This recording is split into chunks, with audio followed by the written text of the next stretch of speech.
बचपन में जब भी मुझे खांसी या सर्दी होती थी तो मेरी दादी एक ही चीज़ बनाती थी, वो था बेसन का शीरा।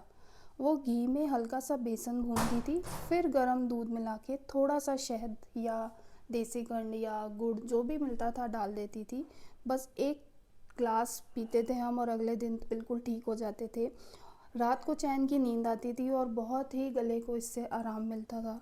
तो आप भी इसको एक बार ट्राई करें और देखें इसका कितना अच्छा असर होता है। गर्मी में कम क्वांटिटी में पिएं, लेकिन सर्दी में आप एक गिलास पूरा भी पी सकते हैं। जितना ज़्यादा बेसन डालेंगे उतना गाढ़ा हो जाएगा ये। इसमें अपनी पसंद के कोई भी ड्राई फ्रूट्स डालकर इसको एंजॉय कर सकते हैं। Thank you.